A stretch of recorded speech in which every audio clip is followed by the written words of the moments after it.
नमस्कार दोस्तों, आप सभी का स्वागत है फिजिक्स बाय सनी भैया यूट्यूब चैनल में। दोस्तों, अगर आप इस चैनल में नए तो प्लीज चैनल को सब्सक्राइब कर दीजिएगा और आप मेरे को इंस्टाग्राम पे ही फॉलो कर सकते हैं। क्यों इंस्टाग्राम पे फॉलो कर सकते हैं? क्योंकि अगर आपका एग्जाम आ रहा है, आपको कोई टॉपिक में डाउट है तो आप मेरे को डायरेक्ट इंस्टाग्राम में मैसेज कर सकते हैं या ऑडियो कॉल या वीडियो कॉल कर सकते हैं। मैं ऑडियो कॉल और वीडियो कॉल के मार्फत आप लोग को समझा दूंगा जो भी डाउट्स होगा, और जो भी नया टॉपिक पढ़ना होगा आप लोग मेरे को इंस्टाग्राम पे बोलिएगा, मैं आप लोग का डाउट सॉल्व कर दूंगा। आज हम लोग पढ़ेंगे सीरीज कॉम्बिनेशन ऑफ सेल, हमने पढ़ा पैरेलल कॉम्बिनेशन हमने पढ़ा पिछले क्लास में। तो आज हम ना दोनों को मिक्स कर सीरीज, एक ही सर्किट में दोनों सीरीज और पैरेलल को मिक्स करके पढ़ेंगे। वो पढ़ने से पहले एक हम लोग के पास नीट का क्वेश्चन है।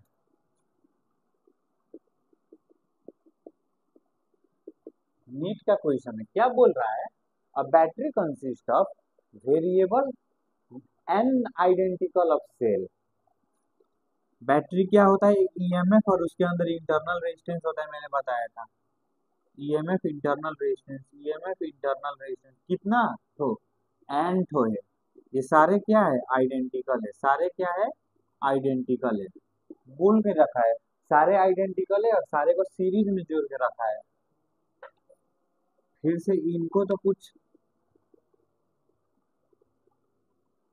बड़ा वाला आर से जोड़ कर रखा होगा, जो आर लोड होगा। हाँ जी होगा। बोल रहा है शॉर्ट सर्किट कर दिया। मैंने बताया था पिछले क्लास में, शॉर्ट सर्किट कहने का मतलब यहाँ से डायरेक्ट वायर जोड़ दिया और यहाँ इसका मतलब ये सब का काम खत्म हो गया। शॉर्ट सर्किट के केस में आई इंफिनिटी के बराबर होता है।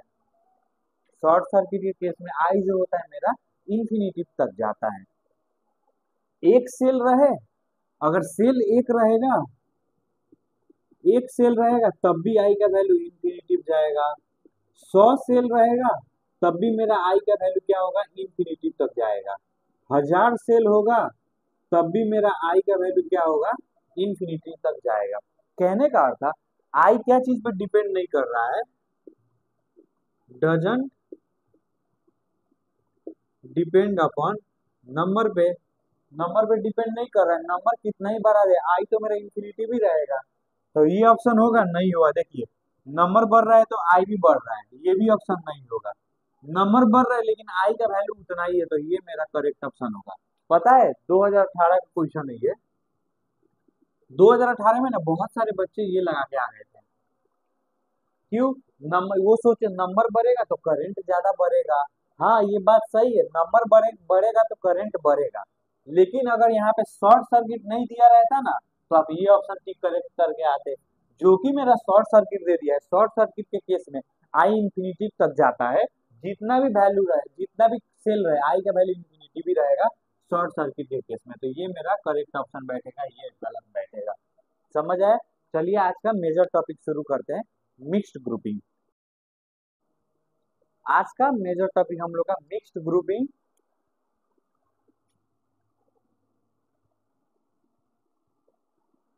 मिक्स्ड ग्रुपिंग, ग्रुपिंग को और लैंग्वेज में क्या बोलते हैं? कॉम्बिनेशन। ग्रुपिंग को और क्या बोलते हैं? कॉम्बिनेशन। आइए, एक होता है मेरा सीरीज, सॉरी सेल ना होता है, कॉम्बिनेशन ऑफ सेल। एक सेल हो गया, एक सेल में ये ईएमएफ होता है और ये इंटरनल रेजिस्टेंस। दूसरा सेल हो गया ईएमएफ और इंटरनल रेजिस्टेंस। ये मेरा क्या है? सीरीज में है। ये क्या है? मेरा सीरीज में है। आइए पैरेलल में,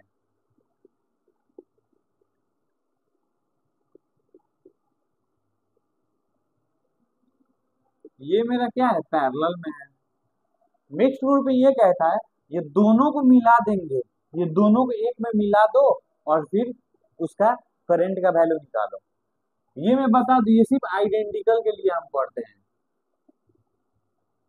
आइडेंटिकल, आइडेंटिकल के लिए पढ़ते हैं। आइडेंटिकल का मतलब सारे सेल सेम ईएमएफ के हैं। लिख देता हूं यहाँ पे,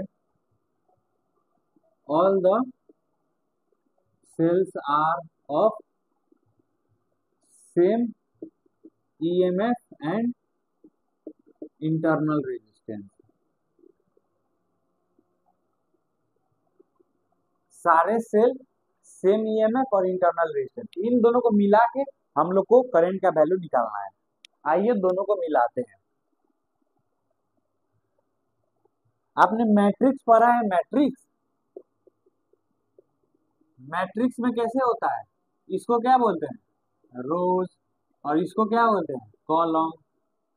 याद है ना? ये रो हो गया, ये कॉलम हो गया। इसी का कॉन्सेप्ट हम यूज करने जा रहे हैं। सबसे पहले मिक्स्ड ग्रुपिंग मतलब हम एक सेल लेंगे, फिर से एक वैसा ही सेल लेंगे, फिर से वैसा ही सेल लेंगे। कितना टाइम? N times. एन मान लेते हैं, कितना तो है? एन तो है। इस ये सीरीज में हो गया। अब इससे फिर से एन टाइम्स हो जाएगा।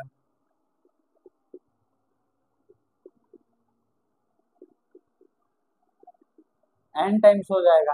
ये कितना बार करते जाना है? एम बार, एम रोज बार, एम बार करते जाना है।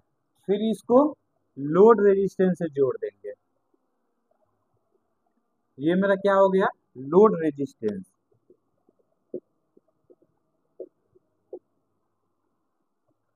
हजम करो पहले। ये सब मेरा क्या है? आइडेंटिकल है, तो सारे सेम ईएमएफ के होगा। ईएमएफ सबका सेम होगा। इंटरनल रेजिस्टेंस भी सबका सेम होगा, आर आर। ये सब सीरीज में है, ये सब सीरीज में है, ये सब सीरीज में है। ये इससे पैरेलल में, ये इससे पैरेलल में, ये इससे पैरेलल में। समझ आया? जैसे हम उसमें करते थे, सबसे पहले ईएमएफ का वैल्यू निकालते हैं। क्या क्या? चार चीज का वैल्यू निकालते हैं। ईएमएफ निकालते हैं, इंटरनल रेजिस्टेंस निकालते हैं, टोटल रेजिस्टेंस निकालते हैं, और करंट निकालते हैं। चार चीज का वैल्यू निकालते हैं। आइए इस बार भी वही किया जाए। इनेट मेरा क्या होगा? देखो तो, ये सारे सीरीज में है, सारे सीरीज में ही है। एक लेंगे तो ये सारा सीरीज में ई।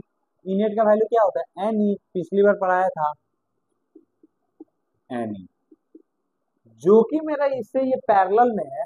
तो मैंने बताया था पिछली क्लास में, पैरेलल में आप कितना भी ईएमएफ जोड़ दो, कितना भी सेल जोड़ दो, सबका वैल्यू तो ई रहेगा। इसमें जितना वैल्यू है इसमें भी उतना है। तो इसमें मेरा कितना इक्विवेलेंट है? यानी तो ये सब में एन ई होगा। तो मेरा ई नेट हो गया। लास्ट टाइम नहीं बताया था?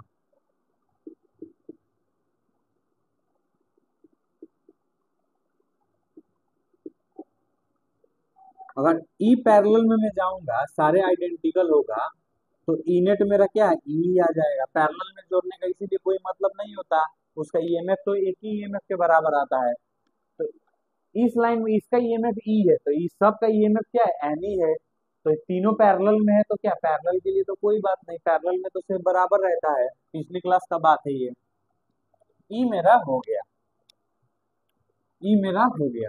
अब R, R net, internal resistance. देखो तो, आर नेट के लिए क्या? R plus R plus R series में क्या हो जाता है? एनआर हो जाता है, एनआर। और जो कि मेरा एक का आ गया एनआर, और पैरेलल के लिए क्या होता है? N by R by something. जितना नंबर नीचे रहेगा आर बाई। अरे पैरेलल का नहीं पढ़े थे? आरपी केस में पैरेलल का क्या होता है? आर बाई एन होता है, इक्विवेलेंट रेजिस्टेंस। तो आर बाई एन, एन मतलब नीचे का नंबर डिनोट करेगा, यम रोज है तो आर एम हो जाएगा। हजम करो। और फिर से ये भी मेरा हो गया। अब आर टोटल कैसे निकलेगा? आर टोटल निकलेगा R load plus R net. इस पूरा आर और ये R load, R L plus N R by M. हजम करो। ये भी मेरा हो गया। करंट का वैल्यू क्या होता है? करंट का वैल्यू होता है V by R. V is equal to I R, तो I is equal to V by R. V मेरा जो कि क्या है? ई नेट है। और आर टोटल क्या है? R L plus N R by M. E net का वैल्यू लिख दो, यानी by R L plus N R by M. हो गया एक्सप्रेशन कंप्लीट। सीरीज पर लिया, पैरेलल पर लिया, तो मिक्स्ड ग्रुपिंग कुछ नहीं। मिक्स्ड ग्रुपिंग ये बहुत इजी है, इसमें किसी को कोई डाउट नहीं आना चाहिए, क्योंकि बहुत इजी है। चलिए, इसी से रिलेटेड एक टॉपिक है एमपीटी, मैक्सिमम पावर ट्रांसफर। वो कब होता है मैक्सिमम पावर ट्रांसफर, यही मैं लिख देता हूँ एमपीटी को।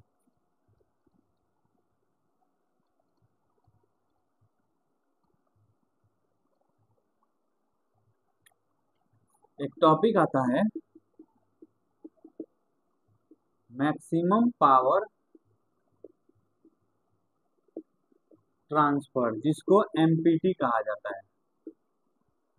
ये क्या कहता है, जब मेरा लोड रेजिस्टेंस और ये सारा इंटरनल रेजिस्टेंस बराबर हो जाता है, उस टाइम ना सेल मैक्सिमम पावर देता है लोड को। ये कहता है।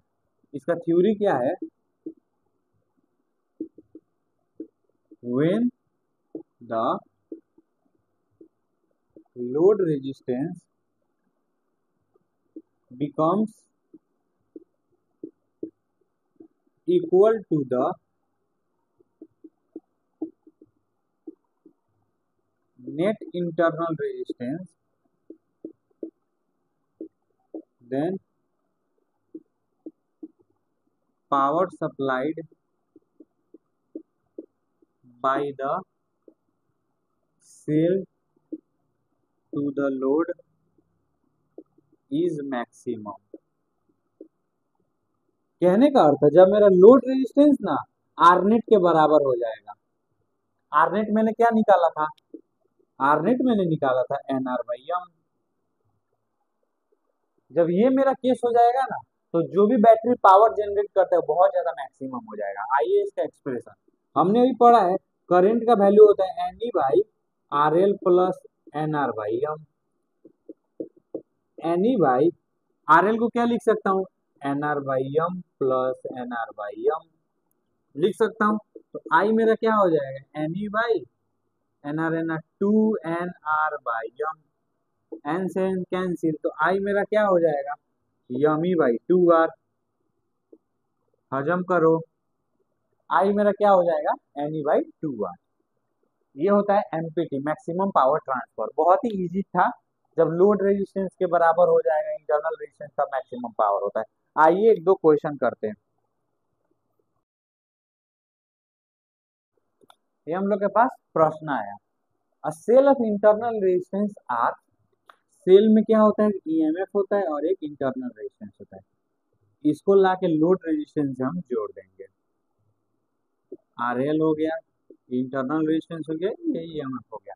तो बोल रहा है कौन सा कंडीशन में पावर जो होगा मैक्सिमम होगा। अभी हमने पढ़ा है एमपीटी। एमपीटी में क्या होता है, जब लोड रेजिस्टेंस मेरा क्या हो जाता है, इंटरनल रेजिस्टेंस के बराबर हो जाता है। लोड रेजिस्टेंस इंटरनल रेजिस्टेंस के बराबर हो जाता है तो मैक्सिमम करंट मूव करता है। ये ऑप्शन नहीं होगा, ये नहीं होगा, ये 2R, ये तो बिल्कुल नहीं होगा, ये होगा R is equal to small r। आइए आगे बढ़ते हैं।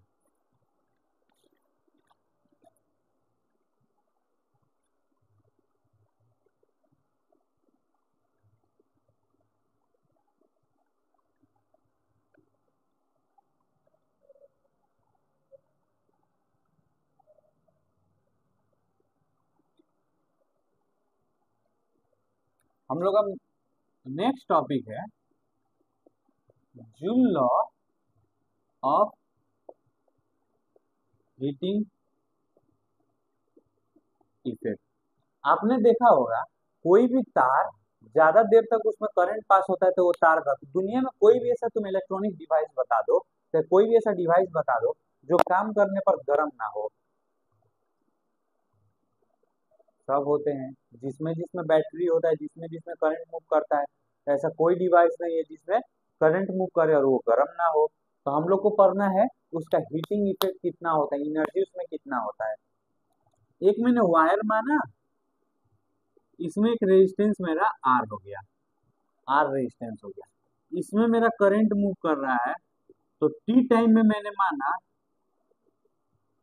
इसने इतना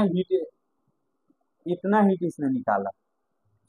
हीट का डायरेक्ट फॉर्मूला होता है I² RT कर लो, एक ये होता है आई और आर के बीच में, एक होता है वी और आई के बीच में, V is equal to VIT होता है।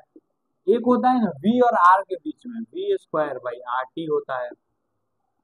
सीधा हम लोग के सिलेबस में फॉर्मूला है तो फॉर्मूला जाएंगे, 10th क्लास में डेरिवेशन होता था। एक बात बताइए, पावर क्या होता है, work done by charge, work done by time, sorry, power होता है। हम क्या पढ़ रहे हैं, इलेक्ट्रिसिटी पढ़ रहे हैं, करंट इलेक्ट्रिसिटी हम लोग का चैप्टर का नाम है। तो हम इलेक्ट्रिकल पावर क्या लिख सकते हैं, इलेक्ट्रिकल पावर को हम क्या लिख सकते हैं, इलेक्ट्रिकल एनर्जी बाई टाइम। जो कि हम इलेक्ट्रिकल एनर्जी निकाल रहे हैं, इलेक्ट्रिकल एनर्जी, तो हम इलेक्ट्रिकल पावर में टाइम से मल्टीप्लाई कर देंगे, इलेक्ट्रिकल पावर इंटू टाइम से मल्टीप्लाई कर देंगे तो क्या आ जाएगा, इलेक्ट्रिकल एनर्जी आ जाएगा। देखो तो पावर इंटू टाइम है कि नहीं, सब में टी टी से मल्टीप्लाई है कि नहीं, हाँ है। तो मैं पावर इसमें क्या लिख सकता हूँ, इसमें पावर हो जाएगा आई स्क्वायर आर, इसमें पावर हो जाएगा वी आई, इसमें पावर हो जाएगा वी स्क्वायर बाई आर। देखो तो एनर्जी का फॉर्मूला होता है कि नहीं, पावर इंटू टाइम, ये मेरा पी हो गया, ये मेरा पी हो गया, ये मेरा पी हो गया। एक फॉर्मूला याद कर लो, दो अपने आप हो जाएगा। कैसे, v is equal to I R से कन्वर्ट कर देना, यहाँ आर की जगह वी बाई आई पुट कर देना, आ जाएगा एक्सप्रेशन। ये मेरा पावर हो गया, ये power, power power into time energy, power into time energy, power into time energy. हमारे सिलेबस में डायरेक्ट फॉर्मूला, इसीलिए हम फॉर्मूला की तरफ जाएंगे। इतना ही इसमें कॉन्सेप्ट है। आइए एक क्वेश्चन करते हैं।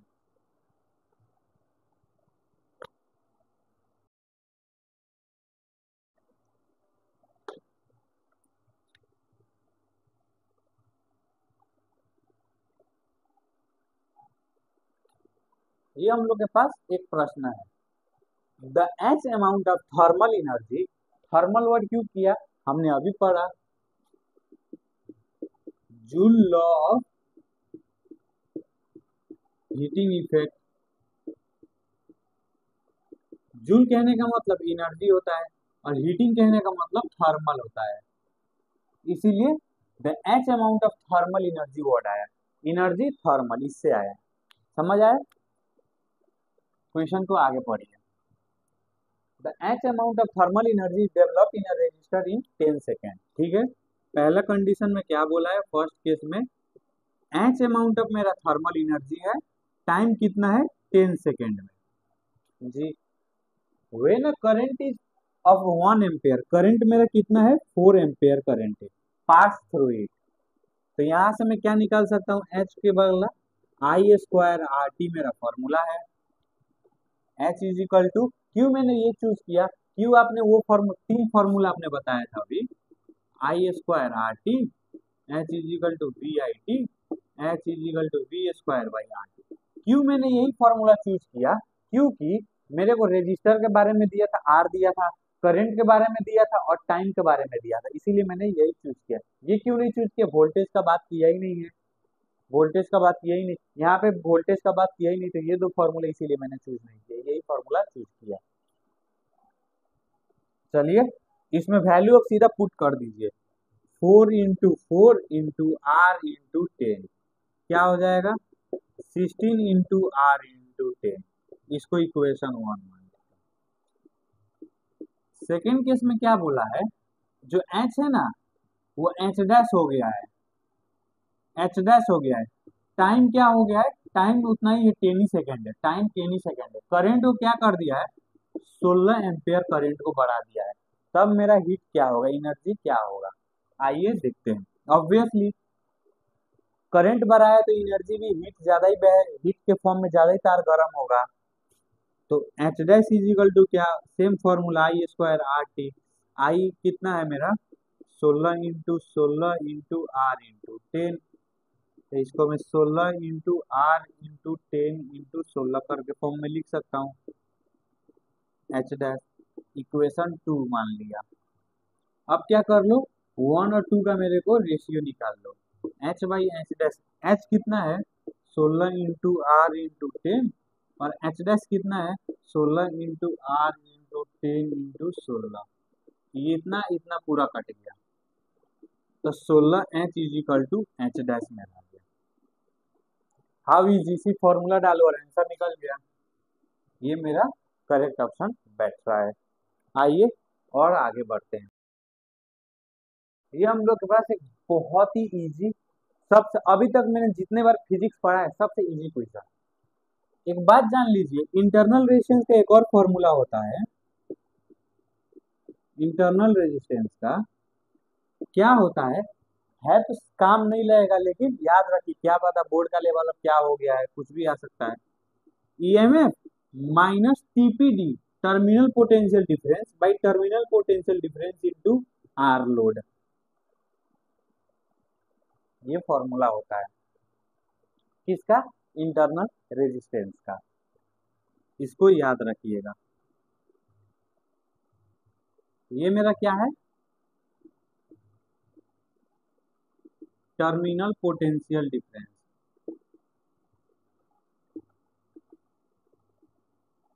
ये मेरा क्या है? Load resistance. और ये तो पता ही है, ईएमएफ है। तो निकालिए पावर किस से? क्यू से। तो ए क्यू मेरा बना, ओम्स लॉ क्या? V इजिकल टू आई, या तो वी पी बना। और सी से मेरा क्या? सी से आर, सी का आर। तो ये मेरा ऑप्शन करेक्ट बैठ रहा है। हमें पावर क्यों पता? अभी हमने पढ़ा था हीट का फॉर्मूला वी आई टी। तो पावर क्या हो जाएगा? P इजिकल टू वी आई नहीं हो जाएगा? वही तो लिखा गया है। आइए आगे बढ़ते हैं।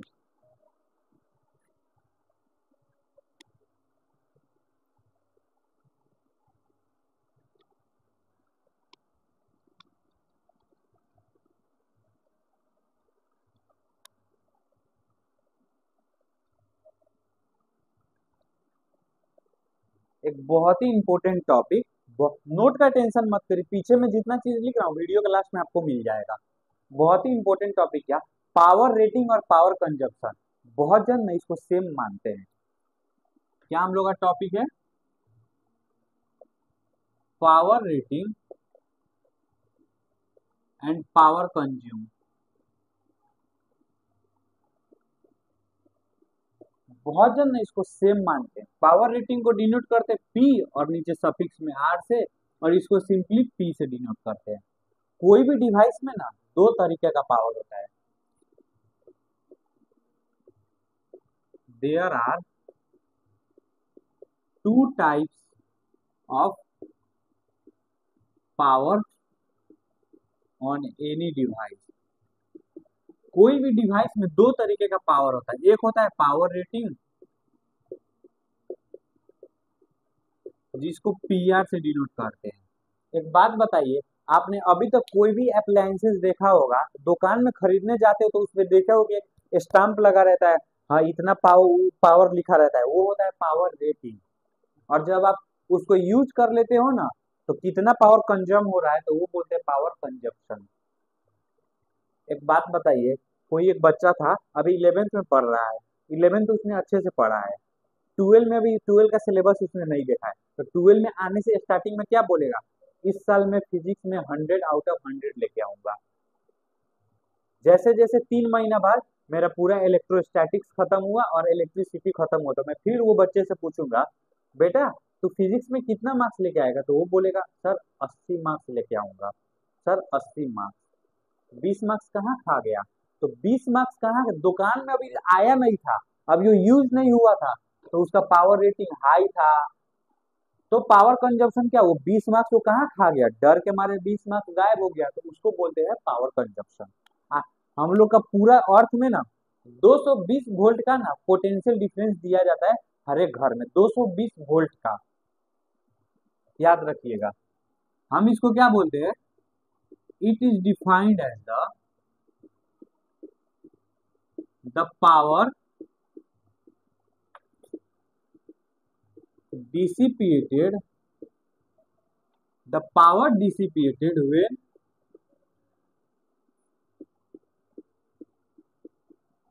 connected to 220 volt across the 220 volt में हम करंट कोई भी डिवाइस को 220 वोल्ट में कनेक्ट करके बताते हैं, तो वो होता है पावर रेटिंग। एक आता है पावर कंजप्शन। पावर कंज्यूम क्या होता है? 220 वोल्ट छोड़ के कोई भी वोल्ट में डिवाइस को कनेक्ट करेंगे, ये 220 वोल्ट छोड़ के, तो वो होता है power consumption. it is defined as the power dissipated when connected at any voltage। कोई भी वोल्टेज में 220 वोल्ट से मैं कनेक्ट करूंगा 220 वोल्ट में, तो वो होता है पावर रेटिंग। अब 220 वोल्ट छोड़ा के कोई भी वोल्ट में कनेक्ट करूंगा तो होता है पावर कंजप्शन। इनके बीच में एक रिलेशन आता है, P is equal to P R V by B R whole square. ये हम लोग का रिलेशन आता है। ये रिलेशन डिराइव नहीं है, डायरेक्ट यूज में आता है। आपने कोई भी ऐसा बल्ब में देखा होगा, ऐसा लिखा होगा 60 वाट, 60 वाट 220। इसका कहने का अर्थ क्या है, जब हम 220 वोल्टेज में हम जोड़ेंगे ना तो ये 60 वाट का पावर देगा। इसका कहने का अर्थ इतना ही है। इतना ही थ्योरी था। आइए इससे रिलेटेड क्वेश्चन करते हैं।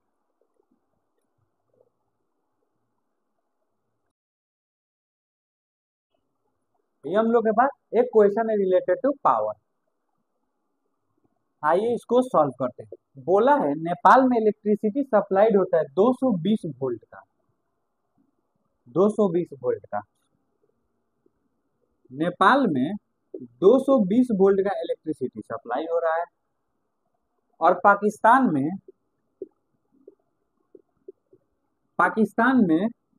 110 वोल्ट का वोल्टेज सप्लाई हो रहा है। नेपाल में 220 वोल्ट है और पाकिस्तान में 110 वोल्ट है।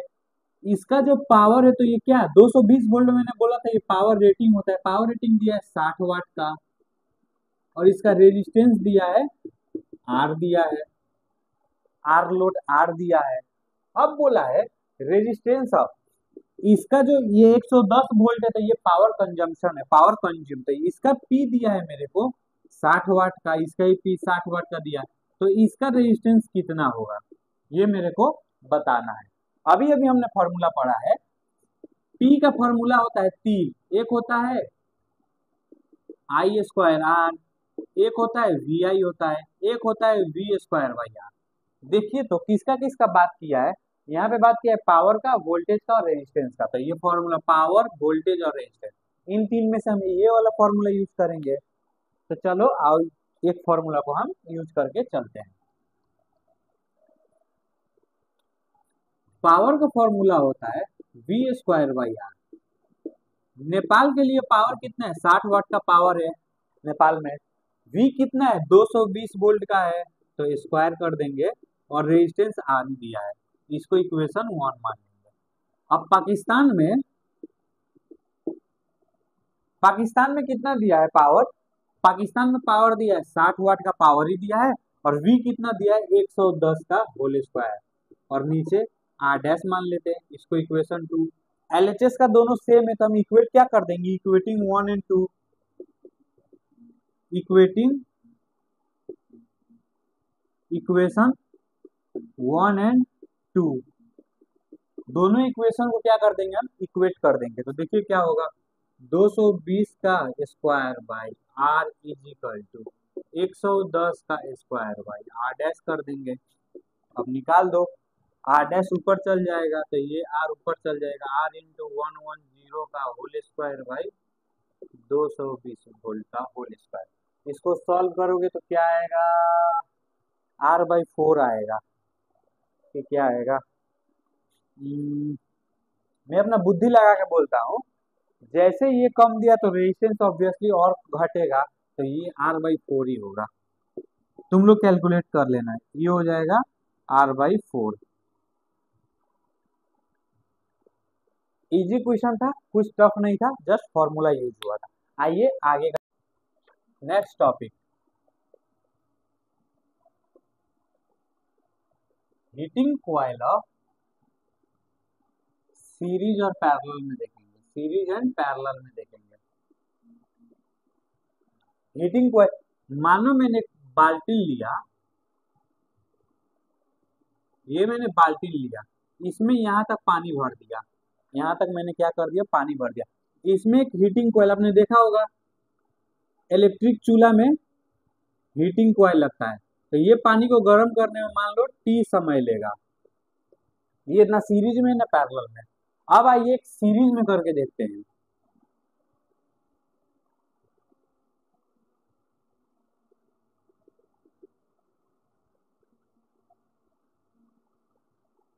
ये क्या में हो गया, मेरा सीरीज में हो गया।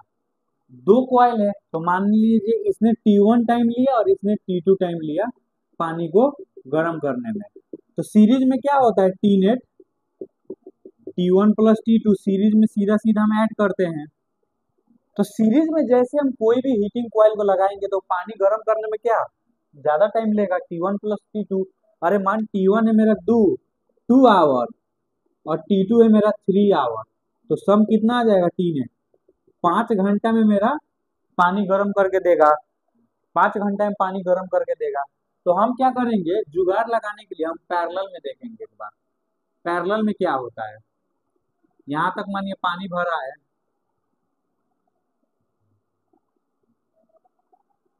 ये T1 समय लेगा, ये T2 समय लेगा पानी को गर्म करने में। तो पैरेलल में होता है 1/T net is equal to 1/T1 plus 1/T2। मानिए T1 2 घंटा लेगा, ये 2 घंटा लेगा और ये 3 घंटा लेगा। आइए इक्विवेलेंट निकालते हैं। टी नेट क्या हो जाएगा, 6 हो जाएगा, 3 + 2 1/T नेट क्या आ जाएगा, 0.5 आवर। ये मेरे को आधा घंटा में पानी गर्म करके दे रहा है, ये मेरे को आधा घंटा में पानी गर्म कर, नहीं 1.5 होगा, 1.2 आवर। ये मेरे को 5 घंटा में पानी गर्म करके दे रहा है और ये मेरे को 1 घंटा में पानी गर्म करके दे रहा है। तो अब देखे होंगे गीजर में ना, गीजर को जब आप ब्रेक करना ना तो देखना उसमें ना कॉइल ऐसे पैरेलल में कनेक्ट हुआ दिखता है। पैरेलल में क्या होता है, टाइम कम होता है। और पैरेलल का क्या खासियत होता है, जो मेरा इक्विवेलेंट आता है ना वो इंडिविजुअल से कम आता है, इंडिविजुअल से कम आता है।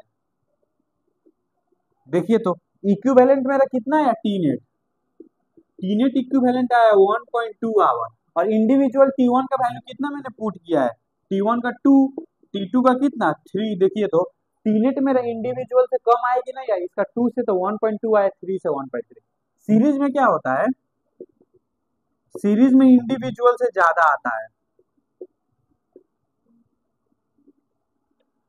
देखिए तो टीनेट का वैल्यू मेरा कितना है, 5 आवर आया और T1 मैंने कितना 2 आवर लिया, T2 कितना 3 आवर। देखिए तो T1 और T2 से बड़ा है कि नहीं बड़ा है, T1 से 3 गुना बड़ा है, T2 से 2 गुना बड़ा है। तो सीरीज में टाइम इंडिविजुअल से ज्यादा आता है, पैरेलल में इंडिविजुअल से कम आता है। इसीलिए पानी गर्म करने के लिए कोई भी कॉइल को हम पैरेलल में अरेंज करते हैं। तो इसका मेरा कंक्लूजन क्या है, कंक्लूजन ये आया, फॉर हीटिंग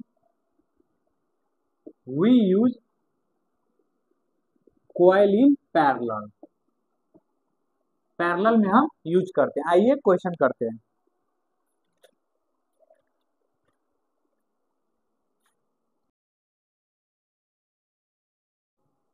ये हम लोग के पास एक इजी प्रश्न है, अभी जो पढ़ा हमने उसी से रिलेटेड है। केटल को ना गर्म करना है दो हीटिंग कॉइल से। हमारे पास कॉइल कितना है, दो है, 2 कॉइल्स है, फर्स्ट कॉइल और सेकेंड कॉइल।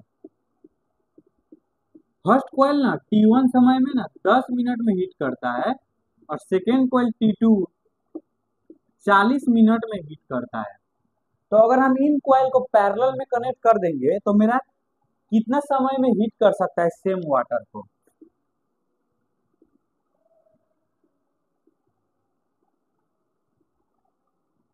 पैरेलल में हम जोड़ देंगे तो कितना समय में हीट करता है। अभी मैंने बताया था पैरेलल का जो टीनेट आता है वो इंडिविजुअल से क्या कम आता है, तो 10 और 40, तो इंडिविजुअल से 10 से ये नहीं होगा चाहिए, इसका मतलब ये दो में से कोई एक ऑप्शन होगा। तो आइए निकालते हैं। दो के लिए क्या पैरेलल में होता है, T1 T2 by T1 plus T2। दो के लिए 10 × 40 by 10 + 40 equal to 8 minute answer आ गया। तो 8 minute is the correct answer. Easy question था, उतना टफ नहीं था। चलिए आगे बढ़ते हैं। लास्ट का 2 टॉपिक 3 टॉपिक है जो कि मुश्किल से 10-15 मिनट लगेगा।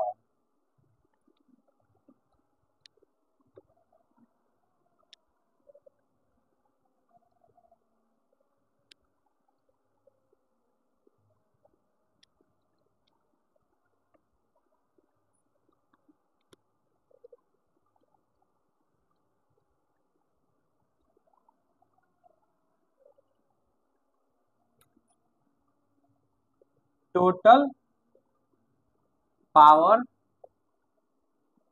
consumed in the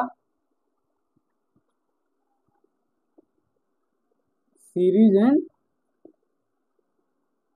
parallel। Power consume कहने का मतलब कोई भी वोल्ट में जोड़ देंगे 220 वोल्ट छोड़ के, तो पहला series,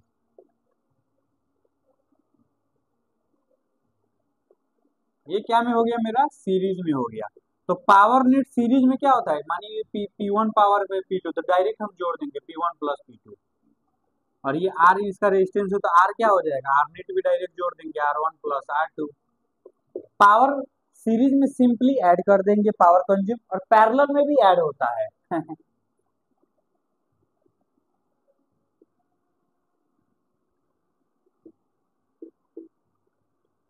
P1 P2 R1 R2। Parallel में भी क्या होता है, डायरेक्ट ऐड होता है, डायरेक्ट ऐड।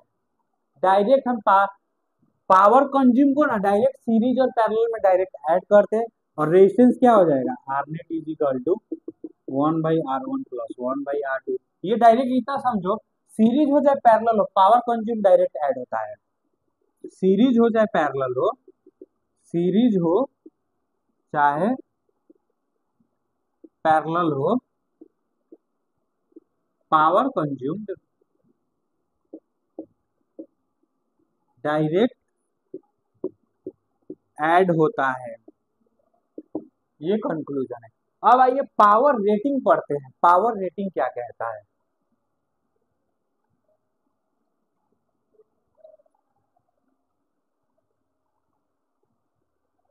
अब पढ़ते हैं पावर रेटिंग। पावर रेटिंग क्या कहता है,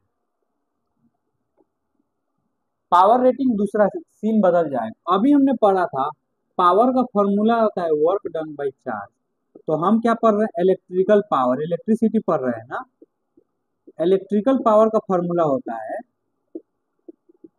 इलेक्ट्रिकल एनर्जी बाय टाइम। मान लिया एनर्जी कांस्टेंट है, तो पावर क्या, टाइम से इनवर्सली प्रोपोर्शन है, जो कि मेरा सीरीज में इक्विवेलेंट टाइम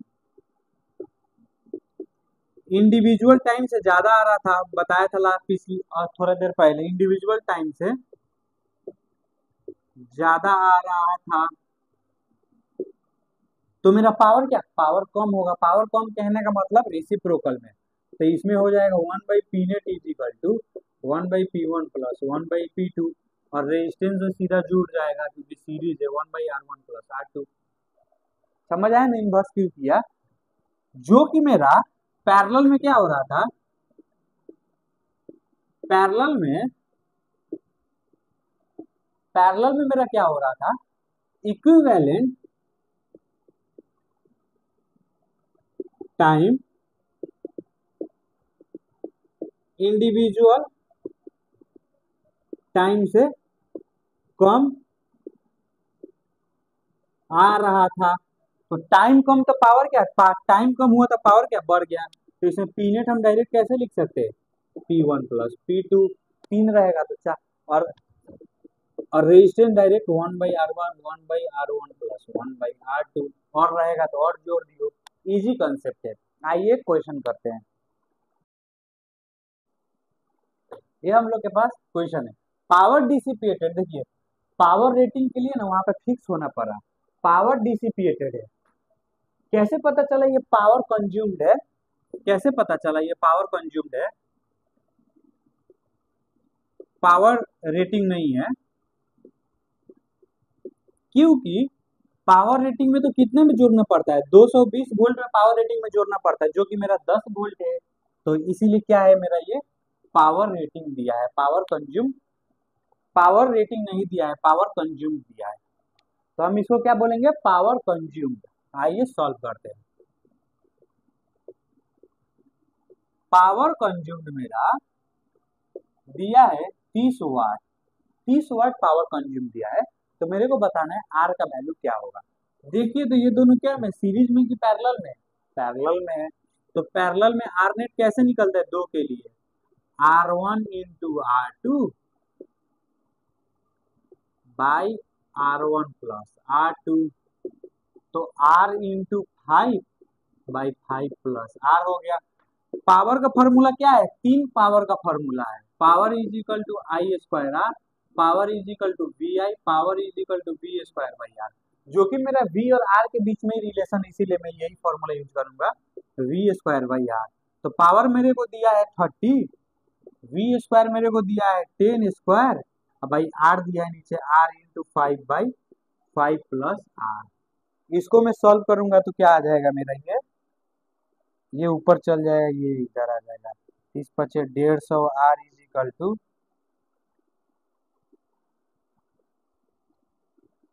100R प्लस 500। ये मेरा क्या आ जाएगा, 50R इज इक्वल टू 500। तो ये मेरा क्या आ जाएगा, 8 ओम आ जाएगा। तो 8 ओम मेरा करेक्ट ऑप्शन बैठ रहा है। इजी क्वेश्चन था, चलिए आगे बढ़ते हैं।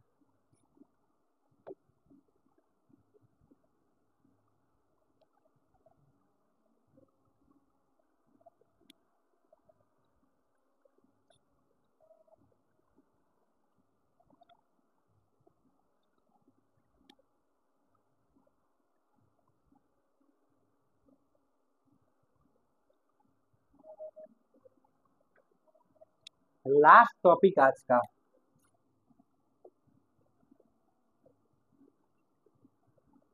कमर्शियल यूनिट ऑफ एनर्जी का कमर्शियल यूनिट। हम लोग को पता है एनर्जी का यूनिट एक होता है जूल, जो कि मेरा ऐसा यूनिट होता है। एक होता है क्या, अर्ग, जो कि मेरा सीरियस यूनिट होता है। एक होता है मेरा क्या, कैलोरी, जो मेरा प्रैक्टिकल यूनिट होता है। एक होता है मेरा electron volt, electron volt. Commercial कहने का मतलब ट्रेड यूनिट, कमर्शियल का मतलब क्या, व्यापार, ट्रेड यूनिट। आप कोई भी डिवाइस देख लीजिए, उसका इसका ट्रेड यूनिट पता है क्या होता है, किलोवाट आवर, जिसको सिंबल में के डब्ल्यू और डैश एच लिखते हैं, के डब्ल्यू डैश एच लिखते हैं। ये होता है कमर्शियल यूनिट। ये कोई ऐसा ही है, कोई सीरियस है, कोई प्रैक्टिकल है, और कोई करंट इलेक्ट्रिसिटी का यूनिट है। तो एक बिजनेस व्यापार जितना होता है, ट्रेड यूनिट क्या होता है, किलोवाट आवर। मानिए किसी ने 1 किलोवाट आवर एनर्जी कंज्यूम किया, इसका कहने का मतलब 1 किलोवाट आवर कहने का मतलब 1 किलोवाट 1 घंटा में, 1 घंटा में 1 किलोवाट, और इसको किलोवाट हो क्या, 1000 वाट, 1 घंटा में 1000 वाट पावर कंज्यूम किया, उसको बोलते हैं कमर्शियल यूनिट। इजी टॉपिक था, समझ आया? ये ना भी समझ आएगा चलेगा, ये तो जस्ट एमसीक्यू में पूछ देगा कमर्शियल यूनिट क्या है, ABCD। तो हम किलोवाट आवर लगा के आएंगे। आज के लिए इतना ही, ये हम लोग का चैप्टर हुआ समाप्त। अगले अगले लेक्चर से हम लोग न्यू चैप्टर स्टार्ट करेंगे, मैग्नेटिज्म। आप लोगों को क्लास अच्छा लगा हो तो प्लीज मेरा क्लास यूट्यूब चैनल को सब्सक्राइब करिएगा, और आप मेरे को इंस्टाग्राम पे भी फॉलो कर सकते हैं। क्यों इंस्टाग्राम पे फॉलो करना जरूरी है, अगर आपका एग्जाम आ रहा है, आपको नोट्स चाहिए, तो मैं नोट्स दे दूंगा, और आपको कोई भी टॉपिक पढ़ना होगा तो आप मेरे को मैसेज कर सकते हैं, मैं मैसेज का रिप्लाई दूंगा, और आपका अगले दिन से वही टॉपिक स्टार्ट कर दूंगा। नोट्स का टेंशन मत करिएगा, वीडियो का लास्ट में मैं सारे नोट्स दे दूंगा। आज के लिए इतना ही।